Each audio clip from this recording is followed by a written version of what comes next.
Nous avons beaucoup d'autonomie. Nous avons eu plusieurs référendums, en 79, où nous avons voté oui, et malheureusement nous n'avons pas eu d'autonomie, mais nous avons eu un en 97, où nous avons voté oui à 75%, et nous avons eu cette autonomie avec un parlement écossais, avec certains pouvoirs, un parlement écossais où je siège maintenant, et un parlement écossais qui décide pour beaucoup de choses en Écosse. Malheureusement, il y a beaucoup de pouvoirs qui sont toujours à Londres, et nous avons décidé que la prochaine étape pour l'Écosse, c'est de devenir indépendante et de prendre tous les pouvoirs qui restent à Londres et de les emmener à Édimbourg, au parlement écossais. Alors, quels sont ces pouvoirs ?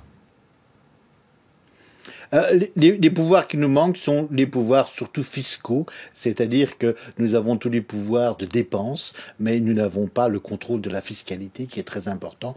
Nous n'avons pas les pouvoirs au niveau défense, au niveau affaires étrangères et aussi au niveau des aides sociales. Alors David Cameron, je le disais, Ian Miliband ainsi que Nick Clegg vont venir en Écosse ce mercredi. Ils vont proposer encore plus d'autonomie, justement plus de transfert de pouvoir. Pourquoi ne pas accepter cela ? Disons qu'ils avaient l'opportunité. Notre parti, le parti indépendantiste, est arrivé au pouvoir majoritaire en 2011. Ça fait 3 ans. Ils ont eu 3 ans pour nous dire s'ils pouvaient nous proposer plus de pouvoir. Ils ne l'ont pas fait. Et nous voilà à 9 jours du référendum. Les voilà qui s'affolent et qui paniquent et qui veulent venir en Écosse pour nous dire mais bien sûr, faites-nous confiance, nous vous donnerons plus de pouvoir. C'est beaucoup trop tard. Déjà 10 ou 15% des électeurs ont déjà voté par la poste. Donc je pense que c'est beaucoup trop tard. Et s'ils voulaient nous donner plus de pouvoir, ils l'auraient fait avant. Vous imaginez, donc aujourd'hui, moi je vous entends bien, avec un nouvel État, est-ce que vous vous imaginez avec une nouvelle monnaie ? Je vous pose la question parce que je le dis à nos téléspectateurs, pour Londres, il n'est pas question que vous gardiez la livre sterling, pas d'union politique, pas d'union monétaire. C'est difficile de croire les politiciens à Londres. Les politiciens à Londres, c'est les mêmes qui nous ont dit depuis des décennies que l'Écosse était très pauvre. Maintenant, ils nous disent que l'Écosse est très riche. Et ils nous ont dit que nous avions assez de pouvoir, qu'ils n'avaient pas besoin, le Parlement écossais n'avait pas besoin de plus de pouvoir. Et les voilà maintenant à 9 jours du référendum, disant mais si, nous allons vous donner plus de pouvoir. Et comment peut-on les croire quand ils nous le disent ?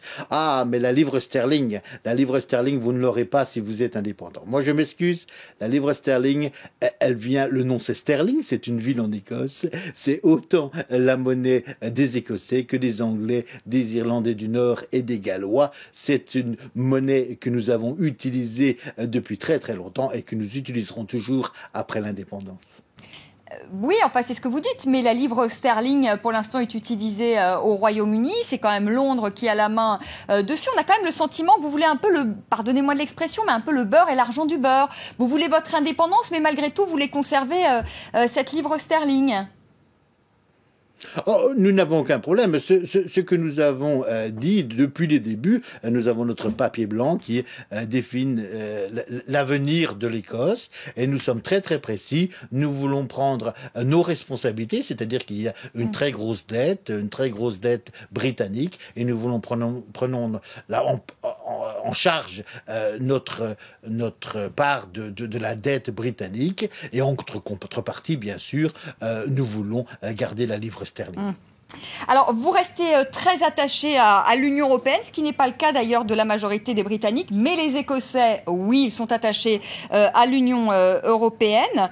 Si vous devenez indépendant, il va falloir entamer là aussi un processus d'adhésion, et ça va être long, hein.